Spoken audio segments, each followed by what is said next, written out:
another Tuesday night at, well, at least on Eastern Time, 5 o'clock Eastern Time. Every Tuesday, we're talking every Sunday also at 5 o'clock Eastern Time. Today, we're talking about Gone West Part 2, The Officer, Rescuing a Soul from Hell. And this is a wonderful book, and I have a link to the PDF of this book, Gone West. And I would recommend everyone to read this. It's free, of course, PDF. And this is part 2, and this is about the officer. And the officer is just a heck of a character. And he is, intelligent, but he's also ruthless. And his whole story up to now has been that when he died, he went to the lower zone, which they called the umbral in Portuguese, where you're on the surface of the earth and you're still interacting with other souls, other spirits, good and bad, with, and of course with incarnates, us humans who can't even see you or detect you, unless those who are very talented mediums. And then he does bad things. Then he goes down a level, and then he takes over an army, creates an army, takes over half of a city, goes back up, does more bad things, and goes way down into one of the levels of hell. And then they finally, and he admits his whole thing is whatever situation he is put into, he wants to come out on top, right? So if he has to be crueler and meaner than anybody else, that's what he'll do. And he does it very efficiently. He has a will of iron. Now, this person has a lot to learn about love and charity, fraternity, right? Selflessness. But he states he's like Camilo Branco, who wrote in the Memoirs of a Suicide. He just lays his character right out there, and it's just, he's so brave. You just have to love him. So he goes down in this, and then finally the spirit world, I don't know if it's finally, but maybe all the time, they gave him chances. They put him in a spot where he was just in darkness by himself. He couldn't be on charge of anybody. And he finally started to say the Lord's Prayer, to ask for help from God. And now it's showing him kind of go up and trying to get through the levels of what he calls hell. There is no hell. There's a type of purgatory. No one is there for eternity. You're only there. It's like I'm talking about the officer. He's only there until he changes his character and personality. So just before this, he was in a city, and which is kind of like a simulacrum of Corinth in Greece, way back in 2,000 years ago. And of course, the people there, they just like pleasure and whatever. And some of them don't even know they're in hell. In fact, he talked to one person in Corinth, thought that the gods kind of made Corinth look ugly because they were jealous because they found a way to be immortal. And then the officer said, well, you're not immortal, you're in hell. And he said, no, that's not right. But this shows you the complexity and the perplexity of spirits when they leave their incarnate bodies, because they feel the same. They still feel hungry, even though they don't need to be. They don't notice that they don't get sick, although they may feel sick because they had something else. So before I get started, please subscribe, hit the bell, give me a comment, and then also, as I'm talking, give me comments, and I will try and answer your questions and inquiries as we go on. So let's start. So the officer followed this very nice spirit who's trying to help people from hell. And so then he was taken to a temporary rest home. And now I'll resume the narrative. The officer said, I have no very clear idea of what took place in that temporary rest home. The light was so intense, I was practically blind while there. But at the same time, I gained some rest. A feeling of peace and hope seemed to fill that building. Utterly unlike the atmosphere in any of the ordinary buildings in hell. So he says he's practically blind while there because his light was so intense. And that is, you'll see that in people's NDEs, near-death experiences, and other experiences. As they go from one plane to a higher and higher plane, the light becomes more intense, almost like you just feel uncomfortable being there. Now, why is that? because on each level you become a little less matter and a little bit more energy. So the ratio of energy to matter is very high in higher spirits and low in lower spirits. And of course, here on Earth, we are, practically mostly matter. But that that also with the thought that as you go higher and higher, the amount of love and the amount of the environment of the effects of the environment from the love of God makes things brighter and lighter. Therefore, of course, with the law of affinity, you are at the level you should be. So if you're not really ready for that amount of love and that amount of ratio of energy to matter, it's very uncomfortable and you can't stand to be there. Of course, that's what the law of affinity does, right? You can only go where you fit in. Now you can go the level you fit in. Let's say you're in the first level of heaven, but you can always travel down. But you can't go up, at least comfortably. Or even that, you just can't stand it. So he was practically blind. Of course, that's because of the environment is a higher environment. They artificially created a nicer environment in that level of purgatory he was in for the people first of all, the spirits who are there working from a higher level of heaven, who are working with the lower level people, and also helping people rest and relax and be protected from all the negative energy and negative thoughts that surround them at that level. And again, this white light is why people, in NDEs, near-death experiences, when they say they see angels, what they're really seeing is a higher spirit. And to them, they always describe it like, it was like fuzzy. I could barely make out what they look like, but it was an angel because it was just all bright and clear. Well, actually, if you're at the same level as that angel you saw, it would look like a normal person if they wanted to be seen in their paraspiritual body, or they could just be seen as their spirit, which is kind of like a little flame.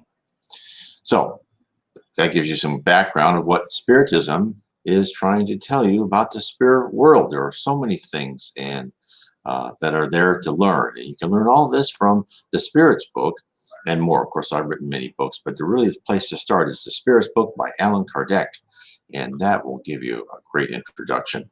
Now,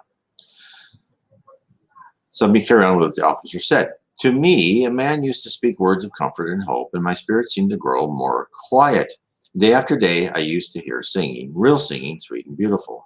Oh, how different from the horrible discord I had heretofore heard in hell, designated by the name of singing.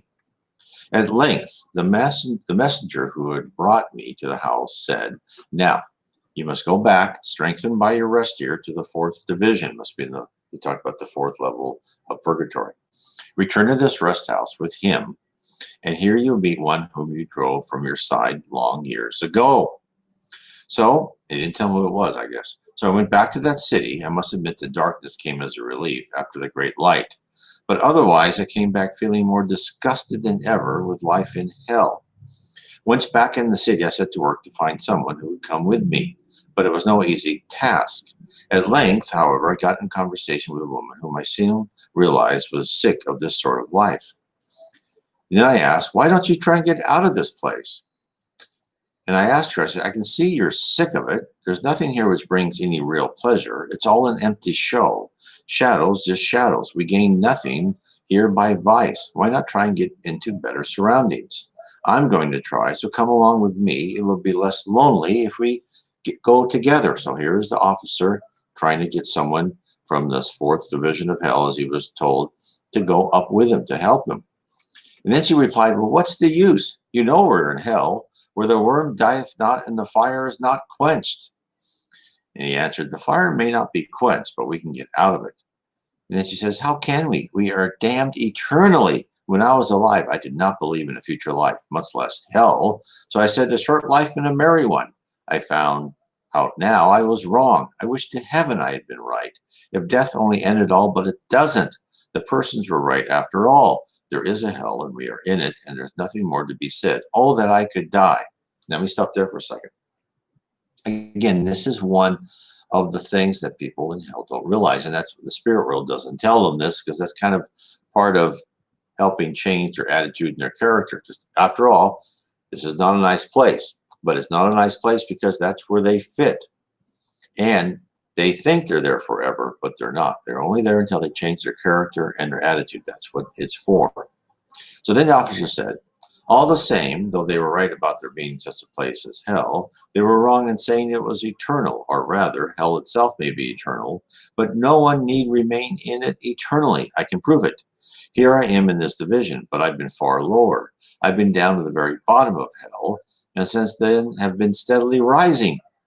And she goes, are there other places in this hell? I had no idea of it. He says, many other depths below and other divisions above. I believe, though, we shall have to pass. She looked at me intently. Yes, I can see you're speaking the truth, but this is all quite new to me. He goes, well, will you come? And she says, yes, I will. If we fell, at any rate, we shall have had some excitement. It will be a new sensation, and it's ages since I've had one. So, the officer said we set out together, making our way cautiously through the city. Every now and then, bands of revelers would burst out of houses and taverns. Sometimes they took no notice of us. Others, they would call us to join them. Once or twice, they danced around us in a circle. And on one occasion, 4 roisterers seized a woman who was with me and carried her off in spite of her resistance. I went after them, knocked down 2, and thereupon the others dropped my companion, whose name, by the by, was Ada, and made off.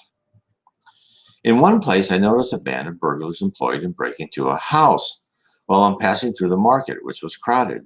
I saw a man busy making a speech. We stopped to listen and found out that he was trying to promote a company to build a railway from hell to heaven. I forgot how funny this is. So these are people who are actually trying to live their life. There are burglars still trying to break into houses and steal objects when all these objects are really, all they are logical constructs. There's really nothing to steal, because after all, what happened to you when you were, when you died and went to the spirit world? You brought nothing. And that's the thing to remember. You bring nothing except you're improved, hopefully, or at the worst, hopefully it's just the same, which Spiritism calls parking. You go in life after life and you don't ascend any spiritually.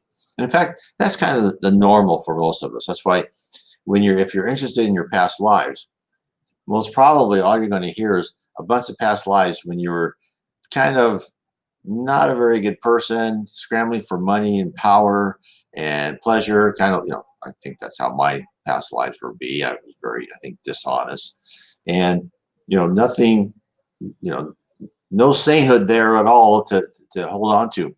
So what we've been told is that what happens is that once you finally decide that, okay, I need to make something of myself, I start to understand why I'm here, to improve myself, not to accumulate material goods and to please myself, but to help and serve others and to help those people around me and work on, dampening out my pride and my selfishness.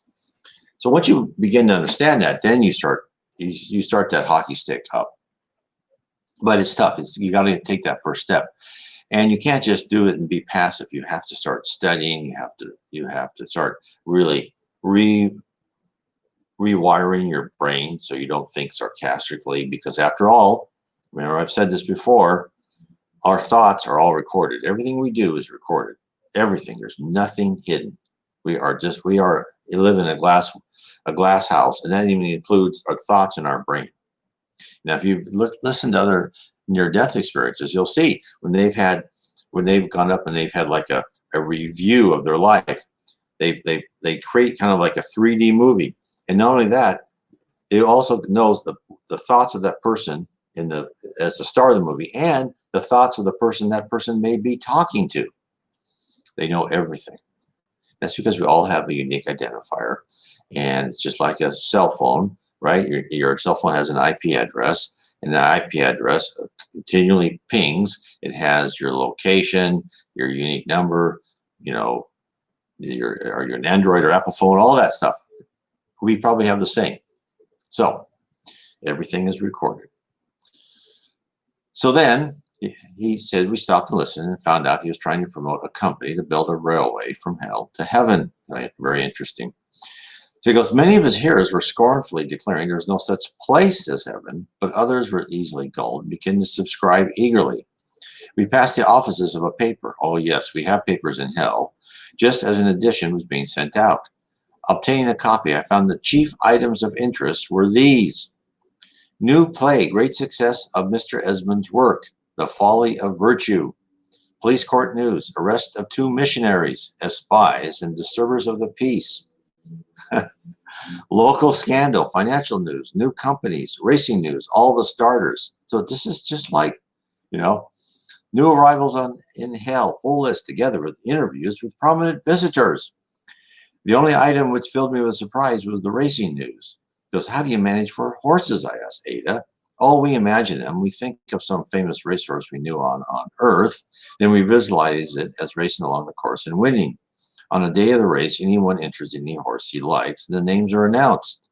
Then each backer imagines that his horse is going to win. The more people that are backing a horse and the stronger their wills, the more likely it is to win. The worst of it is the judges generally declare the horse he favors has won, even when it obviously has not. We see all the horses racing, and we see the ones that have the strongest backing gradually pull ahead. But in spite of this, the judge often declares that it has fouled another. So let me stop there a second. So this is almost too normal, right?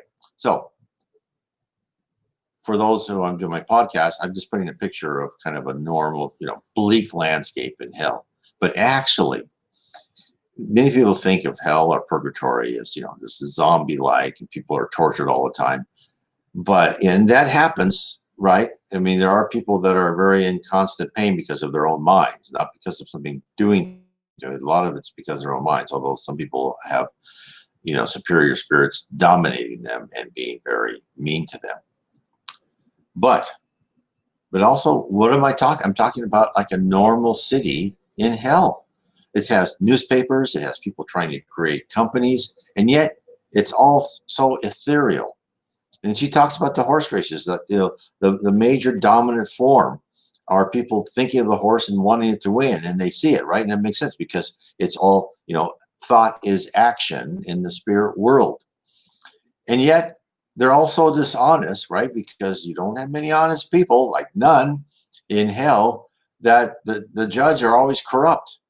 It's kind of like, parts of our culture has been in the past, and even in some countries and places here where there's corruption everywhere. And you may ask, well, why do we have to live in such a corrupt place? Why is the world so corrupt? And of course, the corrupt people, they go right to like this city, right, where they try to create a railway from hell to heaven. And I don't know why they try to cheat people from thinking to do that, just to keep themselves busy, because there's nothing there that they can really get. So back to the question, why do we have to have it's chaos and people hurt and good people, or bad things happen to good people, and bad people get rich? Well, it's all part of our training. This is the great mundane secret of Earth. Earth is a campus.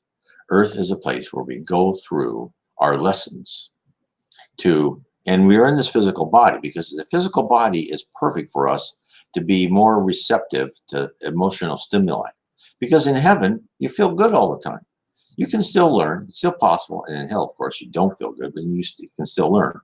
But in being incarnate on Earth, you really will be affected by whatever stimuli they have. So if they're trying to teach you to be humble, you may be born poor and go through that whole thing and learn how to become humble. All these different things. Like when people ask me, well, how can I atone for my past lives? I don't know what I did. Don't worry about it. The spirit world knows how to manipulate events in your life for you to learn the lesson you need to learn. I guarantee it. They are so ingenious, right? That beyond our imagination. Because after all, we're in this complex simulation of life on Earth as in an incarnate body that we're going through. And we think, of course, everything is objective, right? We believe that the wall is the wall, right? Your thoughts don't change anything. But in the spirit world, it's subjective, right? Your thoughts are action. And of course, just as this woman said, they all visualize the horse would win. The more people visualize it, it won, which is a great introduction for people to know about the spirit world, because it's that dominant thought that pervades and usually is, creates the environment you're in. Of course, in hell and in purgatory and in different levels, the dominant thoughts are meanness and hatred and revenge, or other desires, all that. That's the dominant thought. Well, in periods of levels of heaven, the dominant thought is love and charity, helping one another. And that's why it's lighter, right? That's the dominant thought. There are people who say, well, when you die, you create your own reality. Well, there's truth to that, because your mind affects the environment around you, but you've got all these other thoughts and all these other, by higher, more dominant spirits, that you go along with that reality of what you are in until you're ready to move up. So that's why there's truth to what they're saying, but it's you've got to look at the other factors involved, that you're in this whole spirit world, that you are infused with the creations of dominant higher spirits who are full of love, right? Like Jesus Christ created, he and a band of advanced spirits created the whole earth, created this campus on earth, and are guiding us on day to day. That's the wonderful truth of Spiritism. Now, so anyway, it's very interesting to think of what they call the umbral in Portuguese, because the lower zone starts at the crust of the earth and above, and then below that's the dark abyss, which the officers calling hell, but it's really a type of purgatory. It's a lot, there's normalness now. There's like dirty normalness, and it's it's very inefficient normalness, but it's there, right? There's papers, there's all this, and yet you're there in a body that can't die. The pain that you think you have is not because of any physical it's because of mental, right? When they have wars in hell, they send out thoughts of a bullet going through you, or a spear going through you, and you think it's gone through you, but actually it's not going to hurt. They can cut you up in pieces. You'll just come back together again. There's nothing they can do. You are immortal. So let's carry on with the officer. So anyway, so he's talking about the judges who are totally corrupt. He goes, well, I suppose that's often true, the officer said. He goes, oh, yes, it usually is. You see, some of the backers are sure to devise a cunning, underhand trick in their minds where they can outdistance other horses. In short, every horse will have fouled somewhere, but there's always a fearful roll after a race, usually culminating in a free fight. Now, the officer said, we'd now left the city behind, and Ada began to become very frightened. This loneliness is terrible, she whispered. It's awful. Let's go back. Nonsense, I replied. We haven't dragged so far to chuck up the sponge now. Come along. Look, there's light. The faint star of a light from the rest house seemed to revive her spirits. What a lovely star. I've never seen a star since I died, she murmured in an awestruck voice. How beautiful they were. Yes, let's go nearer to it. So slowly, we drew nearer and nearer as the light grew. It seemed to bring us strength, and at length began to burn, and again she hesitated. This is very painful, and it seems to grow worse as we approach. Then Alfred said, you call this pain? Nonsense. You should go through what I have suffered, and then you know what pain is. This light is merely cleansing us, burning a little of the dirt out of our spiritual bodies. My example and my strength of will helped to keep her on the path until at length we reached the door, unknocking it open to us. The light blinded us, but kind hands, which nevertheless seemed made of fire, helped us in. Now, when you're saying that burning a little of the dirt out of our spiritual bodies, and this you see again in other spiritual literature by the Reverend J.S.M, which I talk about and in my book on the series of 3 books from the Reverend J.S.M, and this is the first of the series, Heaven and Below.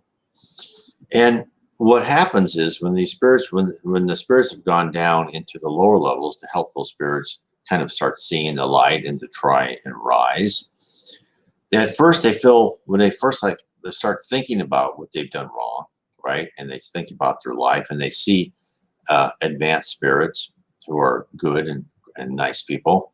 They feel that emotional pain of what they've done wrong themselves. And it's hurt, right? It's very real pain to them.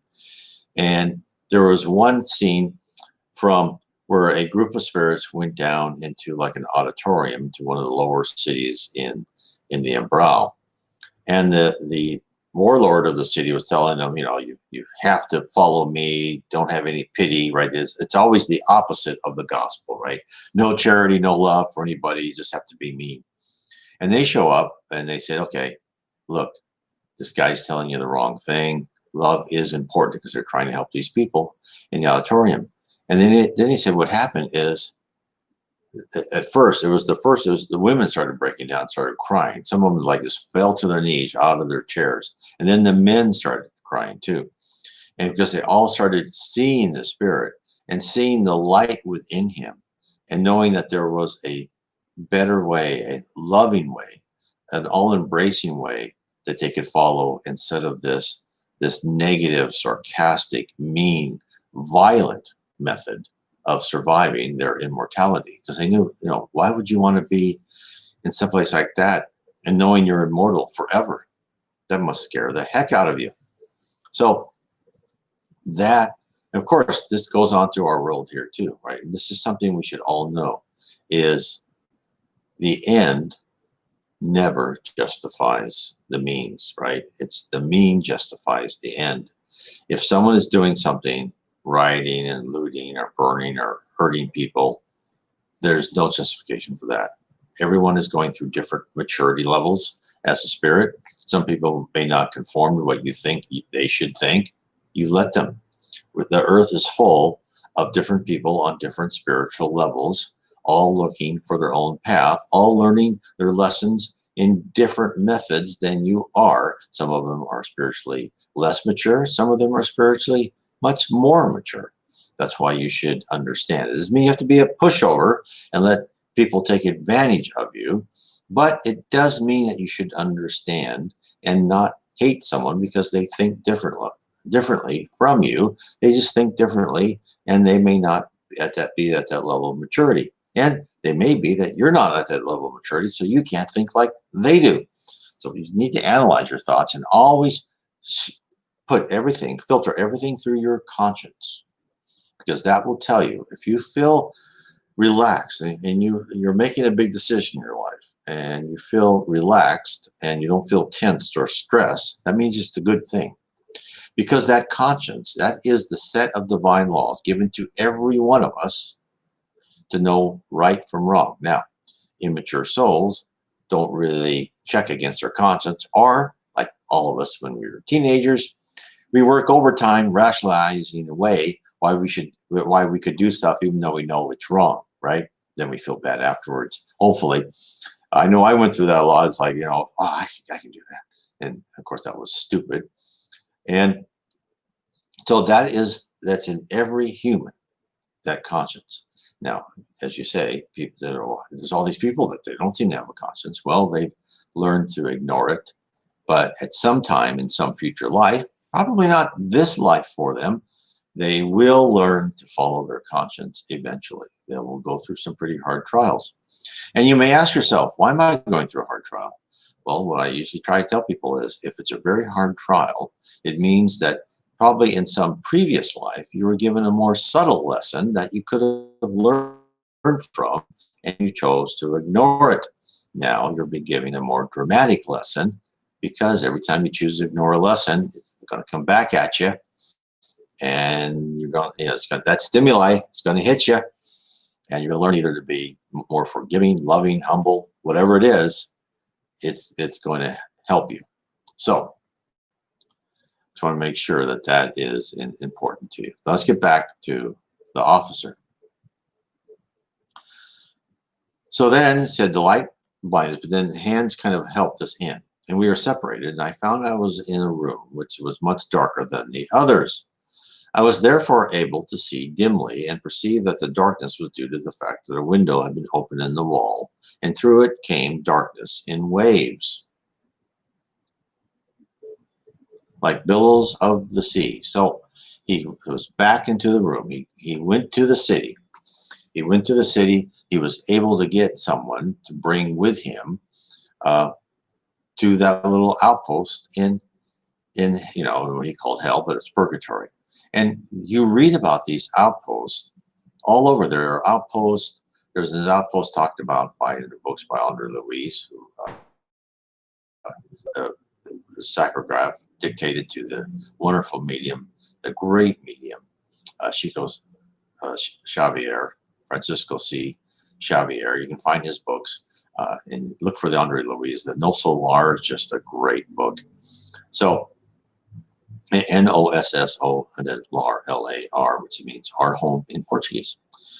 And of course, it's in English, but it's a great book. It's about the Dr. Andre Louise and how he died on the operating table, and he woke up in the lower zone, and his journey is from the lower zone, how he got to the first levels of heaven, and what he found out. There's also a movie called Astral City that you can find. So I recommend all of that. So the more you want to really learn and start that journey of knowing that, what are your priorities, right? You really want to set your priorities. And one of your priorities, of course, is always going to be, you have to work, and you have to be somewhat selfish and somewhat materialist, right? To feed your family, feed yourself, not be a burden on society. The spirit world doesn't want you in the hair shirt, all in some cave, living off, grass. No. But what you really need to do is then set aside for yourself and start studying about the spirit world. Start understanding why we are on Earth. Read books like the Spirits book, which you can get on PDF, No Solar. Look at my books, which I have, Heaven Below, Spirits to Spirit Universe, how we are guided by spirits. If you want to know about, yourself, you have The Problem is the Solution. Tells you about life complications sent to you, and what you probably did in a past life to get what you have in this life. Of course, now here is the Spirits book by Allan Kardec, Allan Kardec was the codifier of Spiritism.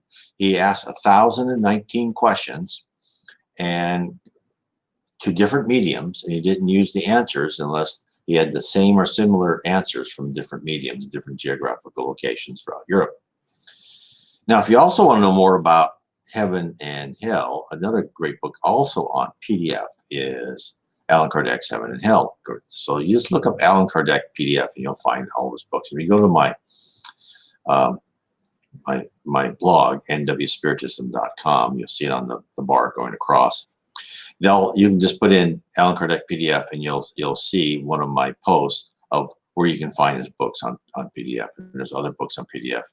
Also on his Spirits book, I have that on my YouTube channel, which you can you can listen to the whole thing. I also have it on my blog.